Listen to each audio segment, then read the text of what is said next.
konteks sidang dibuka. Hasan Nasbi, pendiri lembaga survei Cyrus Network, membantah pendapat saksi ahli 03 Profesor Hamdi Muluk bahwa bantuan sosial mempengaruhi pemilih.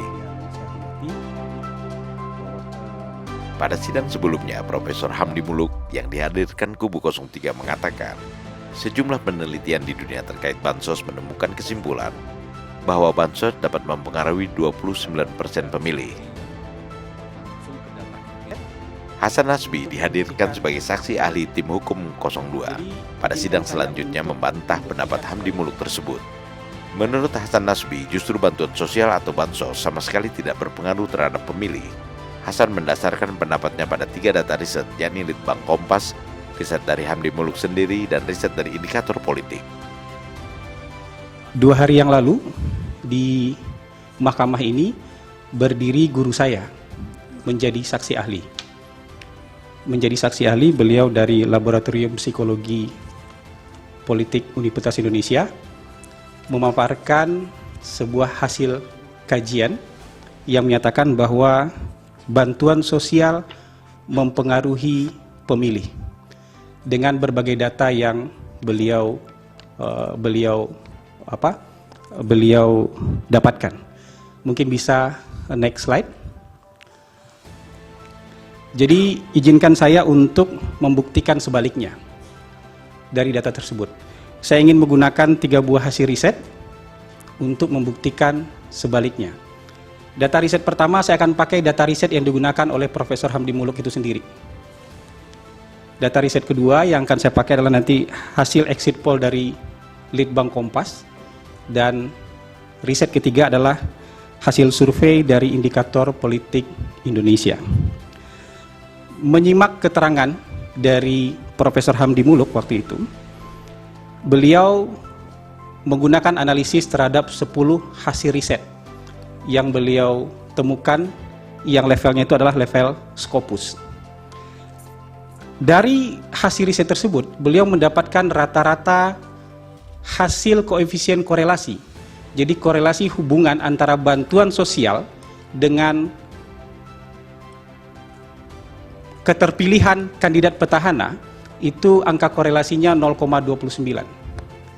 Angka 0,29 ini nggak bisa dibaca dengan cara lain dan ini nggak bisa ditafsirkan dengan cara lain.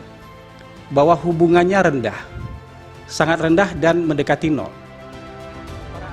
Pada bagian lain, Hasan Nasbi juga membuktikan bahwa jika diuji dengan baseline hasil perolehan suara yang sudah ditetapkan oleh KPU, yakni Prabowo Gibran 58%, Anies Muhaimin 25%, dan Ganjar Mahfud 17%. Justru terbukti bahwa penerima bansos lebih banyak memilih pasangan Ganjar Mahfud. Dari data ini saja kasat mata, itu sebenarnya bansos merata ada di semua pasangan kandidat, yang biru dan biru tua itu. Dan yang menyebutkan itu atas nama Jokowi, itu kira-kira 3,8%. Nggak ada upaya sistematis untuk menyebutkan bansos itu berasal dari Jokowi. Sebagian besar itu bilang bansos dari pemerintah. Kira-kira yang mengaku mendapatkan bansos dalam sebulan terakhir sebelum pemilihan 25%, ya, yang mengaku tidak dapatkan bansos sekitar 67%, sisanya rahasia.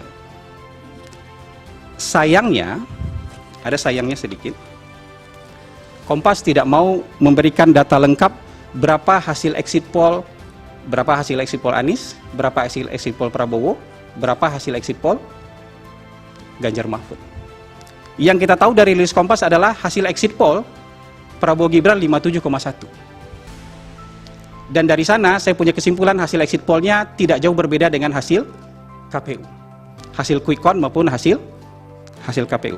Nah, kalau saya sederhanakan itu, kita pakai baseline-nya KPU, maka saya bisa menguji, kita semua bisa menguji, nggak cuma saya, kita semua bisa menguji, ya, berapa elektabilitas pasangan ini masing-masing di kalangan penerima bansos dan berapa elektabilitasnya di kalangan yang tidak menerima bansos. Apakah tampak bahwa petahana mendapatkan keuntungan dari sini? Apakah bisa menggambarkan bahwa petahana mendapatkan keuntungan dari sini? Bisa next slide? Bisa next slide lagi? Itu kalau diolah datanya, siapapun bisa mengolah data ini. Kalau di kalangan penerima bansos, elektabilitas Prabowo Gibran 58%, dengan baseline 58. Di kalangan non penerima bansos 57%. Hampir nggak ada efek. Coba lihat pasangan Ganjar Mahfud. Di kalangan penerima bansos, baseline-nya 17 jadi 22% dia. Kalau di kalangan non penerima bansos jadi 16% aja. Kalau Anies, di kalangan non penerima bansos 19%. Di kalangan penerima bansos 19%, non penerima 27%. Jadi kalau ada komplain dari Mas Anies, komplain ke Mas Ganjar. Karena di penerima bansos yang dapat keuntungan kasat mata itu adalah Mas Ganjar Mahfud. Kalau kita bikin simulasi ini disederhanakan lagi, kalau misalnya semua dikasih penerima bansos, kira-kira gitu hasilnya. Ganjar nomor urut 2, Prabowo Gibran nomor urut 1, Mas Anies nomor urut 2. Kalau 100% populasi dikasih bansos. Prabowo 58, Ganjar 22, Anies 19. Proyeksinya kira-kira begitu. Kalau 100% tidak ada bansos, kira-kira proyeksinya Pak Prabowo 57, Mas Anies 27, Mas Ganjar 16%. Ini bukti bahwa studi yang mengatakan bansos punya pengaruh terhadap keterpilihan petahana tidak ada.